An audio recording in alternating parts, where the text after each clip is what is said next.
So by Twitter, I got this link. That I open it up. It's a press release. I don't know that I've ever seen a press release before. I'm assuming I have, and not for a Kickstarter that's forthcoming for an RPG product, but you sent me a press release. So what, I guess before we go about the project, we'll just leave that as, we'll bury the lead. We'll go right to the idea of a press kit, and then we'll move into the Kickstarter. Yeah. So I saw, I last time I've done a couple Kickstarters, and when you do one, you say you try to promote it, you try to get people to carry your product, and you say, hey, Exalted Funeral or whatever, do you want to carry my thing? And they go, well, what is it?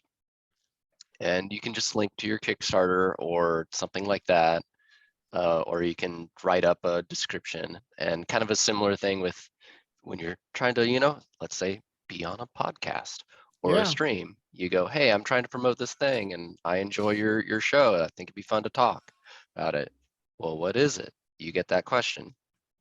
And the press kit is essentially a kind of ready-made, this is what it is, here's a description thing.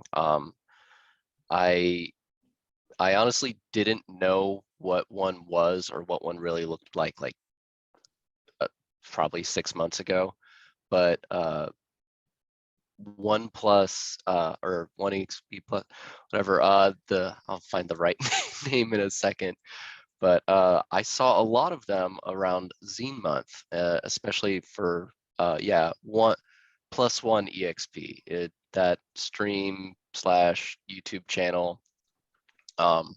They've got like a whole really handy video on press kitting and some other good stuff that they did kind of as part of Zine Month with a few people to kind of be like, here's a good way to run a Kickstarter. Here's some pitfalls. Here's some good tips. And the press kit was one of the main takeaways I had for that, because honestly, it's a big time saver. Because now I can just say, hey, company, I'm in America. I can just, as long as I'm not ending up with 1,000 books I have to mail out, I can mail out a couple hundred books, but I can't do that really for the UK or Canada, but I can have Mixum print in those countries.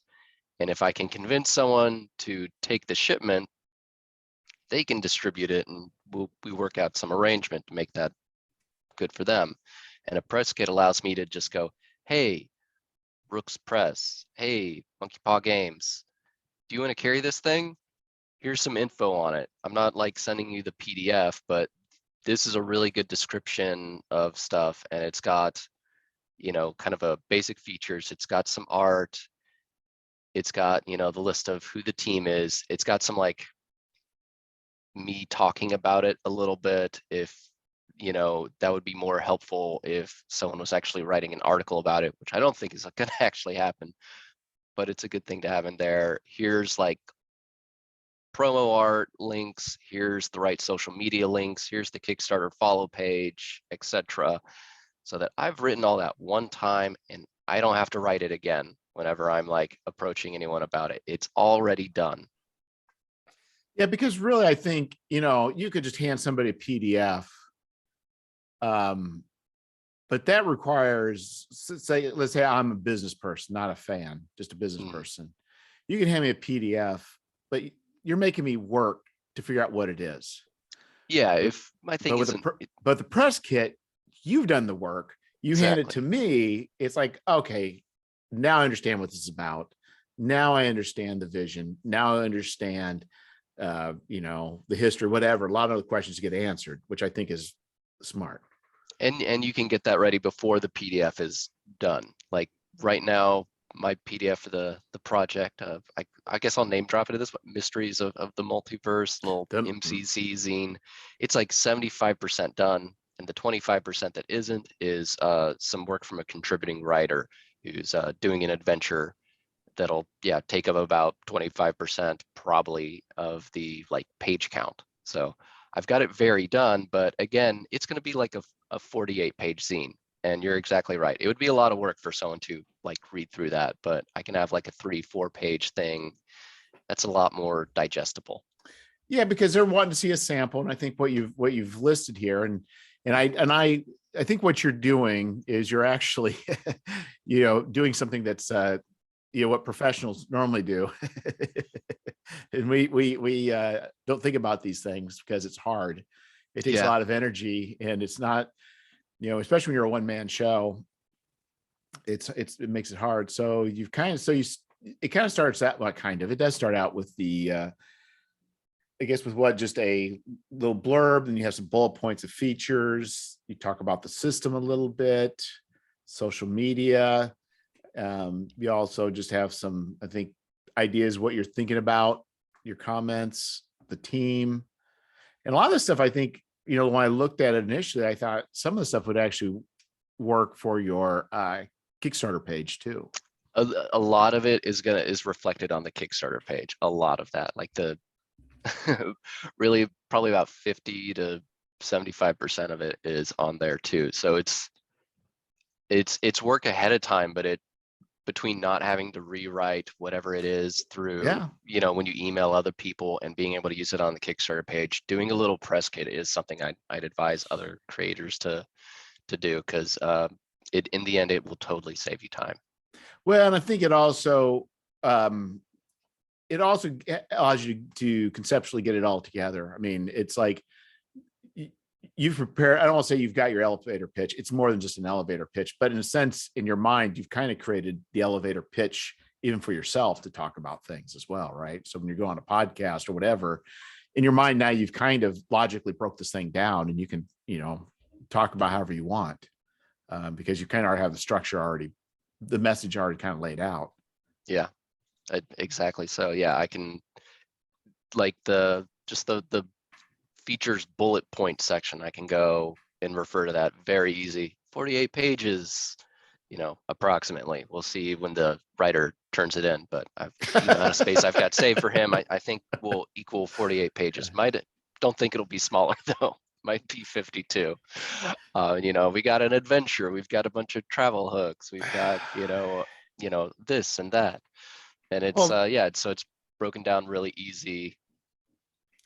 And I think unless you've got a format that you've already locked down before anybody starts writing, it's very difficult to pinpoint exactly what you need. And boy, changes can really affect layout in big ways that you don't want. Yeah. Yeah, you can estimate your page count just based off of going, okay, I told the guy he's writing an adventure. I want 5,000 words. And I know I can fit about this much wordage per page. So that's probably this many pages, but after layout, you're exactly right. Well, and sometimes you like your sections, you want to, because I started look at the old school essentials, because some of the stuff I'm trying to do, feel like the best area is to kind of mimic that. And it's like, I realize that they worked really hard to keep their sections from getting broken up by, they try to keep it in the column.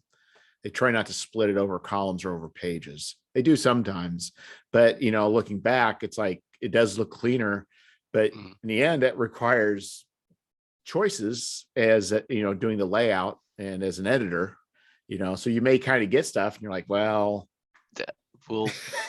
I've done that with the work I've put into it already, where it's like, like you have your spread, left page and right page, and you want to keep, I don't want a paragraph to run over from left page to right page. That happens one time in the book as it is right now.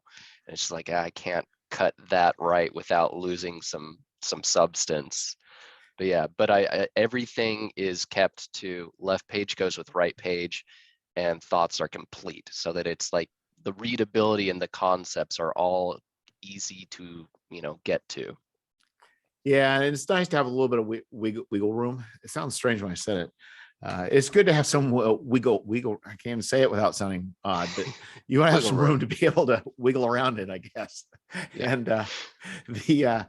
And that's what's and I think that's what's kind of makes it nice. Not like you're locked into so many pages, but you also don't want this thing to explode into something uncontrollable as well. So it's like, I'm sure you say, well, if I gotta go another 4 pages, I can live with that, but you can't live with another 16 pages necessarily. No, yeah, that would be a little too much. So how long did it And take for you to the put? people Oh, out go there, ahead. you will print in page counts of 4. That is just how it works. That is how printing is done. So that's why we're like, I can do an extra 4. I can't do an extra 1. I just can't. Right.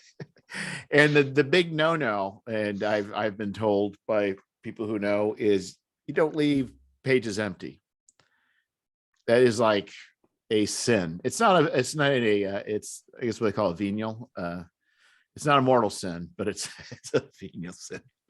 And people like, why do I have extra? So put something on there. If you've got 3 extra blank, don't do 3 blank pages. Just, who knows? Just come up with something. You can make one a GM's notes thing and have that. That's the lazy thing, but at least fill in the other 2 if you've got 3 pages. Do something. It's less blatantly lazy. Yeah. Yeah, and you could, there's all sorts of, I mean, you can just, who knows, buy some stock art, just throw it up on the back, who knows, or just throw a page of stock art earlier on or 2 and push your pages out. So now you have, all your pages. There's economical ways, there's easy ways. It's, I've even started doing stuff with the backside of the cover too. But in some sort, usually what I've been doing lately is doing some sort of art, and then I usually fade it back a little bit, and that way is at least the inside of the cover looks interesting, even though it doesn't serve any purpose. I'm gonna, last one and this one, I stick the OGL on the inside back cover. Yeah, gotta go somewhere. I don't know why I don't like that. I don't know why I don't like it. I can't. I mean, but it makes sense. But I don't know why I don't. It doesn't make sense. It's like you kind of want your back cover. It feels like a good place to have something artistic, but I don't know. That's how my page count is working. Well, old school. Another thing I think too is what shouldn't be forgotten is Old School Essentials. They put at least the tome I got. They put on their inside cover in the first page, and then reverse. They put the back too. Is they put tables in there. So it's like, you want to throw in some random tables. That's a good place to fill up some space. Or even a table. I've seen it where like this table is inside the book somewhere else, but you're going to want to reference this multiple times. So let's also put it on, on the inside cover. Yeah, exactly. Well, we make it easy. Yeah. we don't have to make the readers work. We can make it easy. So how long did it take you to put this thing together? I started some stuff on it honestly last year, so I would say probably about 6 months so far, and gonna launch June 14th. I mean just the press kit. Oh, just the press kit. I would say I did it over a couple of days. I mean, it was like I did an hour on day 1. I did an hour on day 2, and I've like tweaked it a little bit, and spend 5 minutes tweaking it. So it didn't take a huge amount of time. It's 4 pages long, and like I said earlier, a lot of that is getting reused in the Kickstarter's campaign page. Yeah, no, it's good. I just think, I'm looking at what you did. It's probably take me hours and hours, but I think it definitely is. Yeah, if I'm so inclined, I'll try and link maybe Tony's video in the show notes if I'm so inclined. But I can find it for you. Get it so it's easy. There's a Xeno Discord page. And I know there's a number of videos. They had people producing content related to the publishing side of things for zines, and this was among them. So there's a lot of good. I've not taken the time to actually view those things. Yeah, I watched a lot of those videos, and some of it was like, I have done a couple Kickstarters, so I knew some of that stuff already. But I think in all the videos I watched, there's at least some very helpful nugget of wisdom in there. But the printing one was all new. There's also a really good one with Ian Usum, I think I'm getting his name right, who did The Drain for Mothership and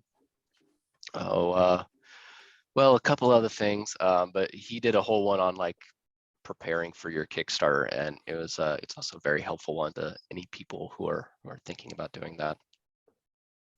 Yeah, I think the best thing is to not, if you're going to do a Kickstarter, you're right. You really don't want to just be throwing something up at the last minute. I mean, you really want to think about it, get the layout decent, get all the points. I mean, it's, that is the face of your campaign, and to be haphazard with it is going to be detrimental because it will cost you. Yeah. That was honestly what my first Kickstarter was. I did it in Zine Quest of 2021, so that went up mid-February. Me and the other guy who did it, we decided mid-January that we were going to do it. And it was just Sean Richer was on a Discord that we were on, and there's like 10 people on this Discord, and he went, "Is anyone doing something for Zine Month?" And I went, "Well, I got some writing that would be good to throw in a zine. I think people would like it, but I don't know. I don't have any art." And the other guy, Bosanal, who's doing the cover for this, and a little bit more on the inside, but he went, "I'd love to do some stuff, but yeah, I don't know what to do." And we just went, it was kind of one of those situations where it's like, did we just become best friends? And we put it together in like 3 weeks, and it was like, okay, we had everything down, at least conceptually, and some of the writing actually done, but he was just frantically drawing whenever he could and we were figuring out what kind of art spots we needed as we went. So that was kind of haphazard. The layout for that is very basic. It was mostly done in Microsoft Word, and then I bought Affinity Publisher somewhere along the way and finished it out in there. But then, I took a little time, learned more about layout. My layout got a lot better for second Kickstarter. I also did some layout for like a small thing for John Hook for a Call of Cthulhu thing that's like a 8-page long mini adventure. Okay. And now it's like, okay, I think I'm actually good at layout. I can make a pretty attractive page. I've learned some rules, some do's and don'ts. I'm not doing you gotta make all the mistakes. Art punk stuff, but I can do good layout.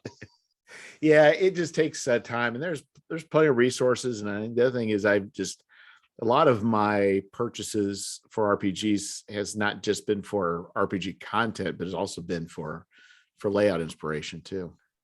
Yeah, well, we're in that weird space of being creators of the stuff as well. So we're buying stuff just to look at it and try to learn and go, I want to do that. Or my version of it, at least.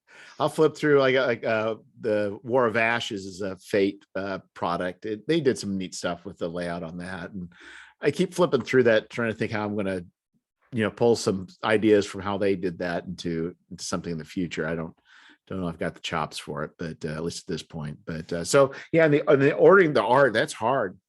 It's hard because with Chema, with the first Madlands, it was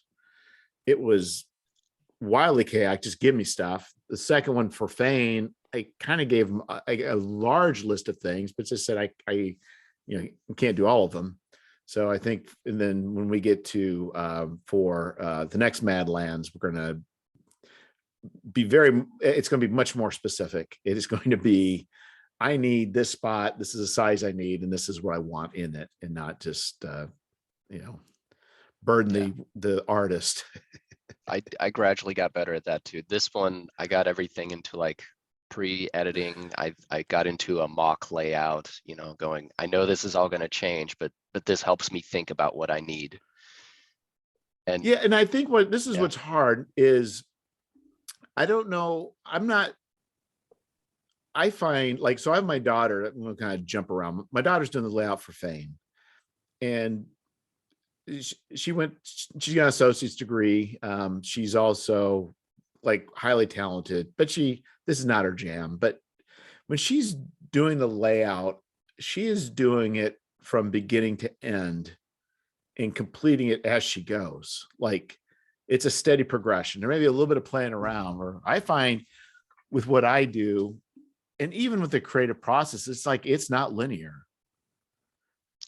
Do you find the same thing? Yeah, it's like you definitely kind of not linear for me. Yeah. you kind of write some stuff and then maybe you throw it into a rough layout and you're like, oh, I can kind of see this now. But then that informs what you want to write or what you need. And it seems to kind of go back and forth a little bit. Yeah, I mean, with the layout here, there's one part where I moved a little section, like a 2-page section around, just because I was like, the content that, you know, is like in the middle of the zine, it looks a lot of the same, and then it flows into this. I've got too many random tables like for generating things near each other. Let me just move this here, and that breaks things up in a way that I think is just like makes it easier to read. Right. So, and yeah, same with writing. How I write is I have a weird idea. It gets written down as like a bullet point in a big Google Doc sheet. Sometimes it's more fully formed than that, but a lot of the time it is just a stupid like a fragment sentence bullet point. And later on, I may go when I'm like, I want to write something today. I don't know what. I'll look and I'll just like pick out a few bullet points that interest me and see if I can combine them. And I won't like fully write anything that day, but I'll like, okay, yeah, that would be an interesting adventure. And I've got like 5 bullet points, and then I try to think of like a title, and that's usually as far as it ever gets. But 1 out of 10 of those or something like that actually gets some more writing. Well, it's like I don't know what animal would be, but like, like maybe an animal has a litter of babies or chicks or whatever, but only 1 or 2 of them are going to survive. The rest are gonna, the weather's going to wipe them out, or predators the are going to writing wipe them winter. out. Yeah, exactly. Well, sometimes you just don't know until you do. I think my stuff, pretty much everything I do comes to fruition, but it's not. I like your approach. I wish I could do it. It almost feels more fun. Like, oh, I'll try this and explore this, or I'll try this and explore that. It sounds like a very fun way of exploring things. Yeah, it's why I have 3 things that are like they're well developed. I could hand them off to like another person to play test them, and they could read through it and it would make sense. And I have a 30-page long Google Doc full of completely unorganized ideas. And then I've also got like a dozen different half-written adventures that if I tried to hand them off to someone, they'd be like, what am I supposed to do with this? Yeah, you've got more stuff going on than I do. So, well, a lot of that stuff I do, and then I don't touch it for months and months. Yeah, but one day that folder will open up and it'll be like, the right moment. Yeah, what they wait for. So the title is Mysteries of the Multiverse. Yes. So this is your product for Mutant Crawl Classics. Yeah, last time I did Merchants of the Multiverse, which was a lot of extra like weird artifacts and a lot of weird merchants and like trade and travel stuff. And I'm kind of continuing off of that and not intentionally getting on this whole title multiverse in your thing hotness that is happening with a lot of companies. WotC did it, Marvel's doing it. I guess I'm along for the ride. Yeah, I think the thing is to me, what makes it work, because I did it with Fane, but not, and I think the idea is it gives you the opportunity to change up the worlds radically in a way that characters can access, where it's like, that's where I think the value of quote unquote the multiverse is. Yeah. And I'm doing this for MCC because I love the post-apocalyptic stuff, and I love the gonzo nature of MCC, the whole kitchen sink of it's the movie Wizards, it's Thundar the Barbarian, it's Zardoz, it's all the really weird stuff. But the the book did need a little bit more. It's a little bit thinner than the DCC book, and I think most of it, what it needed was GM support. So like what I'm doing for this one is stuff to actually cross over with your MCC, and kind of giving the people who's running the judges the permission to mix in other stuff into their weird world. Goodman Games has put out a couple of adventures that are like time travel related, that are it's already mixing DCC with MCC. But this one I've got like adventure hooks related to like some of the patrons and the gods. So it's like, you know, you don't have any of those by rules as written in Mutant Crawl Classics. But, you know, hey, a pointy-eared man walks out of a tree and goes, whoops, wrong turn, and goes back into the tree. You know, maybe the plant guy in your group, the plantient, he can do something about that. And, you know, you can use that to get into, you know, pull in some kind of weird time travel adventure, or pull in one of those Dungeon Crawl Classics modules that you haven't been able to run, and give yourself an excuse to run that in MCC. And I also did that. So I did that with like the patrons and the DDs from DCC, but I also did it with like some of the settings, because DCC has like the Chained Coffin, which is like Appalachian fantasy. It's got one of their like Gen Con program guides, which they kind of, there's like a smattering of different crazy material. They did a thing a few years ago called Dinosaur Crawl Classics, where you're all velociraptors. So I put in a thing in there for how to draw in that stuff. I put in stuff for how to draw in Peril on the Purple Planet stuff, which is like a John Carter meets Dune type, meets Mad Max type of campaign setting that they did.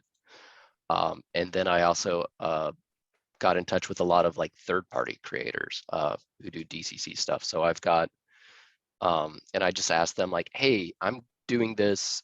If you want to, you know, this is the theme. It's very multiverse.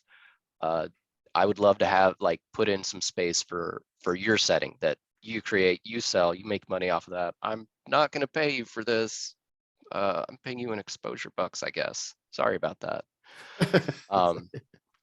But if I'm just asking for like 4 to 6 sentences, that it like a couple adventure hooks. So I got Jonathan Snodgrass. He does Starcrawl, which is like a little bit more of a hard sci-fi thing. I got Sean Richer. He gave me a lot of stuff. He does he did Two Worm, Two Furious. He did Terror of the Stratus Fiend. He's doing another thing called Churn, Stroke, Burn, which I talked to him about it, and that is going to be like a 300-page book. It sounds enormous. But I also got like Leopard Women of Venus by Josh Burnett, which is like a very like, I would say kind of, I'm not even sure. It's inspired by a lot of old kind of pulpy stuff. Bronx Beast, which is like a Teenage Mutant Ninja Turtles kind of, and also PAX, Lux Q, and Aeon, Ancient Greece, and they're kind of 2 different ways to do kind of Grecian fantasy adventures, one being a little bit more grounded than the other. So I've got a lot, like that's the multiverse aspect in this. I approached not all, but a lot of the third-party setting creators for DCC and MCC stuff, and went, hey, this product is great for having some of your stuff in there. And I don't want to tell you how to write an adventure hook. You're already a writer. I don't need you to do that. But here's an example of what I'm writing for the first party stuff. And I'd love to have your stuff if you want to. And all of them were like, yes, that sounds fantastic, because the DCC community is a very friendly community. Well, the thing is, you're not asking for 1,000 words. You're just saying, hey, if you want to be included in on this, and it's right, because it could lead to people saying, oh, this is the way we can logically tie their product. It's like, yeah, it makes sense. Makes a lot of sense. Yeah, that's pretty crazy. So you've got geographical regions, strange anomalies, and weather. So yeah, so I the geographical MCC, it doesn't have that much in the way of support for travel. Neither does DCC, but I feel like it's easier to handle bandits and going through forest and stuff. There's also just like more, you know, over the decades, there's been a little bit more focus on creating hex crawl content for fantasy things. But yeah, I created a based off of like a geographical table in Versions of the Multiverse, a thing of going, oh yes, you can say it's the desert, you can say it's a jungle or whatever, but it was like a 2D10 table, I think, that I had in the last one, or maybe it was 2D12, and one had like a region type like desert or jungle, as I said, and the other was sonic, plasma, acid, temporal, meat, gravitronic. But what does a gravitronic desert look like? And it's okay, well, if you mutate out here, how you roll to get a mutation might be different. And so I would, you're gonna roll 2d10 for your rad burn, because then you have a bell curve and you're going towards the center, and that kind of mechanically ties in the gravitronic thing. Oh, I see. Yes.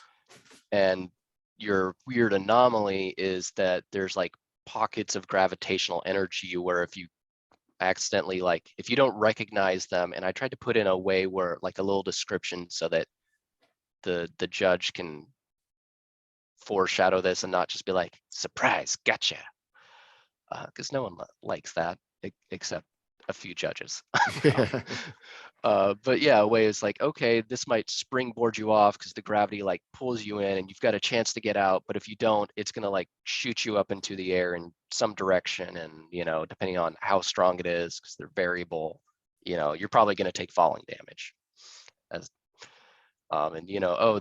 You go into a meat area, you might get like a kind of a gross creeping meat disease, which if you don't take care of, that can be pretty bad. And if you mutate over here, it's going to be like this. But I also try to include fun stuff where it's like mutation effect for the meat areas. The player may roll twice and take the preferred result as they describe their mutagenic changes, while they also have a meaty mouthful.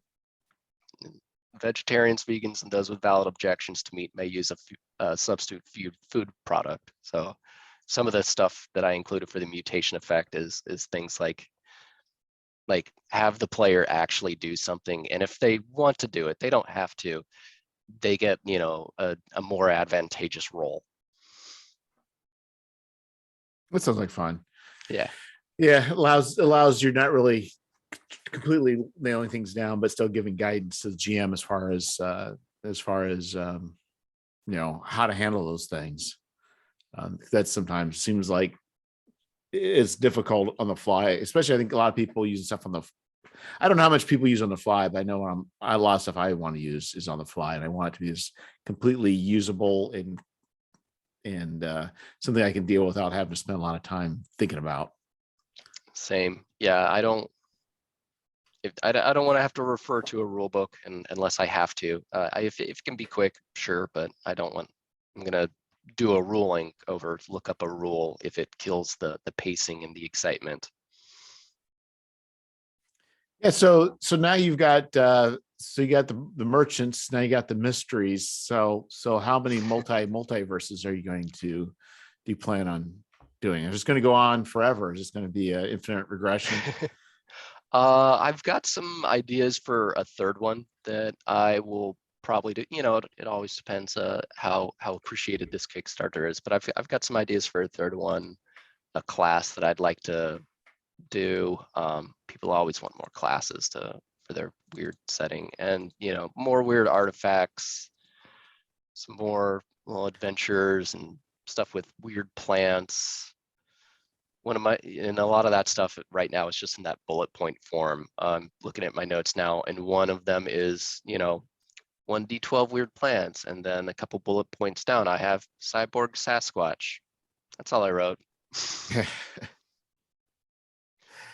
Yeah, so I'm assuming though, as far as between the DCC and the MCC, there's probably such a large bestiary that's it's easy to kind of just mix and mash as you need to as well. Yeah, I'm also like a firm believer, and I think a lot of the advice in the DCC community is like, oh, you needed, like, don't name the creature, describe them, And if you just change your, an orc can be a bear a lot of the time, just describe it different. The stack block can be the same. Oh yeah, that is really easy to do. In fact, that's, even for stuff I've worked on, it's just, I'll go through a best. I mean, it's by far the simplest thing to do. Look through a bestiary, I think what's the best. And then what I'll do is, like, if there's some certain abilities that another one has, like, okay, I want this thing to be, have this thing, but I also want to be able to swallow people. So then you go look up giant toad and just add that special ability to a bear. Or then you got it's like, exactly. You're right. There's no point. And especially, I think, in that, if you go with something that's already established, I don't want to talk about balance, but I mean, but at least,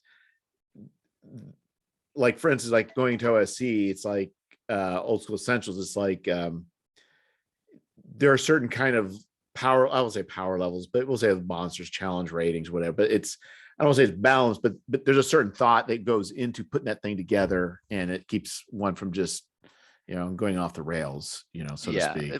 And creating monsters and whatnot, and figuring out how strong they should be. It is an art, not a science.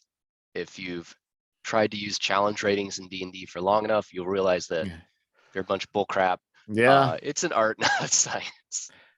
Well, the thing too is, like, I've noticed with Old School Essentials, that the little I've been running is, it's just deadly. So, it's like it's like a third level character still squishy. So yeah, don't get in a fair fight. Why would you ever do that? That was dumb. Every fight should be unfair, and if you don't make it unfair, well, guess what? It's unfair. You just don't know it yet. Yeah, exactly. Yeah, in fact, that's why I had to tell. I ran for a while. I think it's an upcoming podcast, but it's just like, the premise of this, I try telling Mara is, you hire a henchman, and nobody did. Or I mentioned about how nobody did, and then after, they've got thoroughly beat, it's like, okay, the understanding is you hire a henchman. Yeah. And then after things happen, I was like, well, also, don't be assuming everything's to be fought. In fact, that's what's usually nice about with Old School Essentials. Yes. Because some of these is like, they're not all written to be fight encounters, and a lot of times you do not want to if you don't have to. And so, but probably for Mutant Crawl Classics, you're wanting the gonzo, you're wanting the crazy, you're wanting the things to explode, you're wanting. Yeah. So I mean, you do want those moments, but you also, you don't have to fight everything. I'm part of the thing I've been working on also is, you want to prepare for all your stretch goals as well. You don't want to surprise yourself with those. And some of them are a couple pamphlet adventures that are like a fun thought I had that it didn't seem like, well, at very least, I didn't want to like make them into a full-fledged adventure, but I can make them into a simple pamphlet adventure, which I don't even know if anyone's done that for DCC or MCC. It's certainly been done with plenty of other systems, but I don't think there's been any pamphlet adventures for that. But both the ones that I've kind of preparing as a, hey, we hit this point stretch goal. You could run in there and you can fight, or you can be smart. One I'm titling Raiders of the Flying Monastery, and the other In the House of Spud. So if you're doing please tell me, when you're saying In the House of Spud, I'm hoping there's a this sentient is Devo potato themed. man. Is this Devo themed? No, it's just a fun title. They got a lot of Spud references. Really, it's a ref. The kind of inspiration is from the Fallout games. There's a character named Harold who begins as a guy with a pot on his head, and eventually he becomes a guy who's stuck in a tree. He just seems to be living forever, and he's very annoyed by the people around him. So the thing is that potheads live forever. Yep, it's canon. It's canon. Potheads live forever. Now we know. Because you'll be in a tree, but you'll at least be happy in a tree. Well, he's not very happy in the game, but no, it's that one is there's this sentient potato person. He can't really move. He's been in these caverns. There's some rabbit people called Tibars. They're in the MCC core book. They're kind of jerks. they can siphon energy from people. They're like rabbit people who are energy vampires. Very strange MCC thing. They're going, great, you can recharge things with potatoes in real life. You can have your light bulb go. We can recharge it. He's great. And then there's also essentially some weird like sea cows, essentially, that have some mutations that are, gotten some mutations over the years from eating at his roots, and both teams hate each other. And you could just try to wipe one or both out. And I've got it, in there. So it's like, okay, you could do this. You've got these possible endings. You can make people happy. This can be a total slaughter fest for maybe not in the way you want it to be. Or you can try to come to some semi-reasonable terms with people. But so that's also why it's not going to be a full adventure. It's because I don't think there's enough meat on that bone to make it. But as a little 1-pager, 1.5 as a pamphlet adventure, it's just right.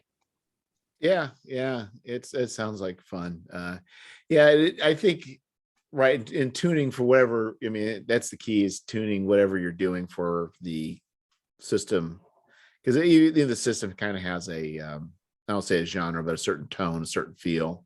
It does. And getting that dialed in, because that's what the expectation is. I was thinking too, it's like probably even like an MCC, especially, run one shots, there's no reason you couldn't just, have failure be something completely catastrophic. It's no big deal. Yeah.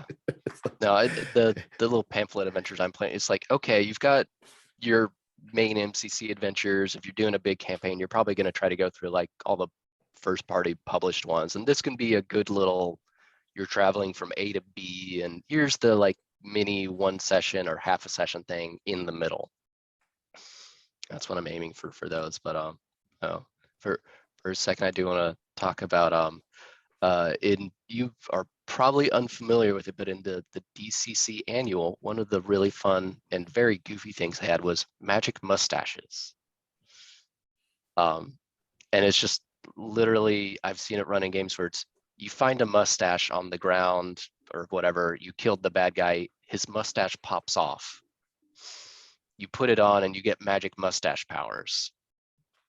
And there's a variety of them, and you have your whisker points. You have it a certain amount of times a day, and if you find another person with a magical mustache, you might have a mustache duel, and here's the rules for that. Well, that's fun.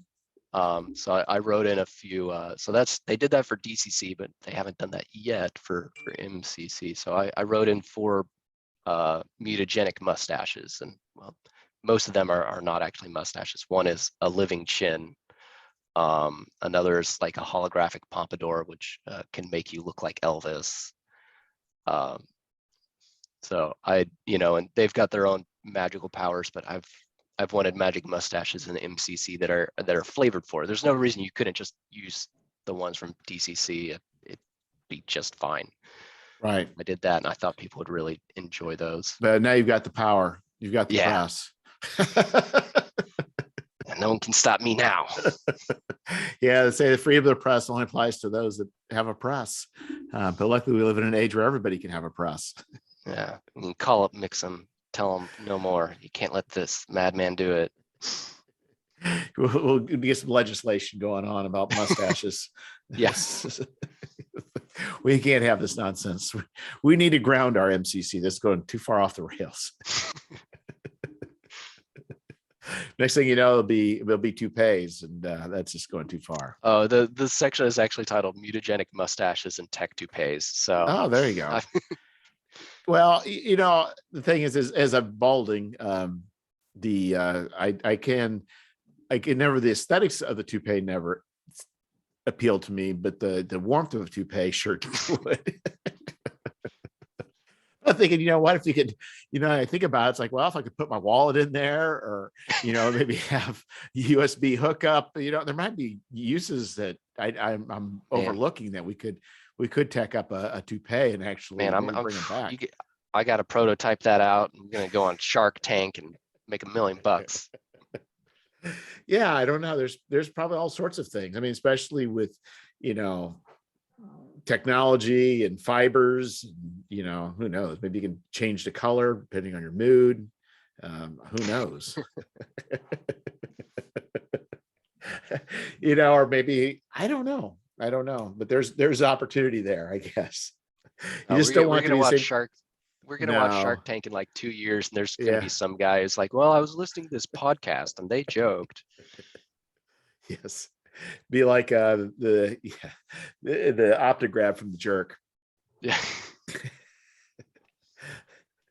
But anyway, it's like, that's cool. So now you got the mystery. So when's that going to Kickstarter? June 14th is the plan. It'll run for 2 weeks, and I'm getting I'm getting the last of the content I need in like early May. So honestly, it will be 100% done by the Kickstarter. It's gonna be just funds for printing and paying people. Most people have already been paid, but I certainly haven't. And hopefully you do. Hopefully I get paid. But yeah, so June 14th, run for 2 weeks. Honestly, as soon as I get the money, I'll send people what it will be the finished PDF and go, hey, it's been edited, but see if you spot any weirdness that was missed. And people will probably be getting it in August. I'm trying to have a really quick turnaround time because it's getting the money from a Kickstarter and then having to wait like months because you're still waiting on content to be delivered to you that you can put in the layout and then you can print it. Just like having that money and not being able to use it is like, it's frustrating. There's like a little anxiety that hangs over you going, well, it's in my bank account, it's mine, but it's not really mine. I owe people things. And I didn't like that Yeah. feeling of having to wait like 5 months on the last one to be able to deliver. I want to get it as quick as possible. So everything should be 100% done by the Kickstarter time.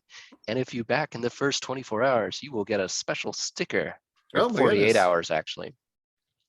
Yeah, I'm with you. I like to have as much done as possible. And I think what I'm also, looking at, I happen to have more stuff done in 2022, but I don't think I will. But I'm just trying to get stuff ahead so that 2023 will be a very orderly year. It's strangely, I've found more and more of doing this right is around project management, and just anyone can have a great idea for a thing, and it's the follow through and the execution that matters. But for a project like putting together a even just a little zine, even if it's 28 pages, project management is like surprisingly important. And you do one and you can see how it could have gone smoother because you waited a month or two for this aspect of it. But if you had asked for it, the artist to do it, or found an editor early who wasn't backlogged or whatever, it would have been done so much quicker. Yes, right. I mean, the key is, because you have a life outside of RPGs. Strangely, this isn't paying the bills. Yes. So we don't, it's already stressful enough. We don't need to be adding more stress than what we already got. And I agree with you. It's just there's so much stress. It's just better to get eliminated. And I think also I'm like you. I just kind of like to have stuff done. The idea of not having stuff. The other thing I was afraid of with Scoundrels, which I kickstarted before. I had it done before I kickstarted, but I would have been afraid that I would have. My concern was if I would have not had it done beforehand, I may have not gotten as much. I may not have done as much material. I may not have gotten to where I wanted it to be because I would be felt pressured to get it out there. Yeah. So if it's not written, the idea is it just good enough rather than is it what I want it to be? So, or at least when you say, I'm going to wait till I'm 80% done or 90% done, and then I'm going to start planning my Kickstarter in another month or two, that puts you in a lot better space of saying, okay, now I know what this is going to be and what it's going to look like. And I've not kind of, short circuited my convictions, but you're not selling for second best, I guess. Yeah. You're not trying to rush anymore. You're taking your time to do it right and to make it look really nice. Yeah, and time is and what the effect is obviously is just the amount of stuff that one person can put out when you start doing that. But it's but it's better than ulcers and Yeah. So guilt. the last one, I delivered on time for the Brimstone Cradle on the Hills That Hunger. But I only delivered on time because I baked in an extra month to my like delivery ETA, because I knew I wasn't like ready. I was most, you know, like all the editing, it was mostly I just needed some extra money for some original art to replace stock art, because I just wanted that. I'm using stock art for this. I have no qualms against that. But I was having Diogo do some original pieces, and you know, he's like, okay, I should have it done by, you know, late December. And I was like, cool, that means I'll be able to get it printed in January and distributed in February, and then I'll be early. But the promised delivery date was beyond that. But then Diogo, his foot broke, and then he got COVID. Yeah. And then he got better, but you know, Yeah. that caused a little bit of a delay. Yeah. Not only did he get his foot broke, I think he had to go to work to show them that his foot broke. Yeah, he did. They didn't believe him. He had to go in for like one day just to be like, look, a cast. You didn't believe the picture. You thought I got that off of Google, or I don't know. But it's also, it's not enough that he lives in a country where he has to worry about, you know, shootings and kidnappings legitimately, but he also has to go to work to prove he's got a broken foot. It's yeah. Like, oh, that's just terrible. But yeah, exactly what I did is I set my date. So if let's say I have proof copies in hand and I kickstart, let's say I was to kickstart it in June. And I would say, I should have everything done by August. I'd still put January as my date, because I want to not come even more close in case anything could happen. But so far out there, and then you deliver early, and you're a hero. No, I'm expecting August. I'm putting myself on record as saying that because I've done it a couple times now. I'm doing everything so early. It seems like it's going to go smooth. The only thing I haven't done before is make custom stickers, but that doesn't seem like that hard of a task. No, you probably find somebody on Etsy that could do it for you. I imagine. Honestly, all I've done so far is Google it, and there are a lot of websites that offer it. And it's just kind of choosing which one and figuring out how I need to like format my image. But it seems really simple. Oh, like a Redbubble or whatever. Yeah, sites like that. Yeah, there's no shortage, I'm sure, of those. And well, I think we're getting close to the time-space continuum. You've got, I think you have things you need to attend to. 2-year-old in the other room, running my wife ragged. Yeah, we need to keep the marriage intact. We don't want to blow the marriage over a podcast. So, well, thanks for coming on, and I'll definitely look forward to the Kickstarter coming up here in June. So, yeah, me too. I'm excited to do it again. All right. Well, you take care, mister. Hey, you too, Jeff. Bye.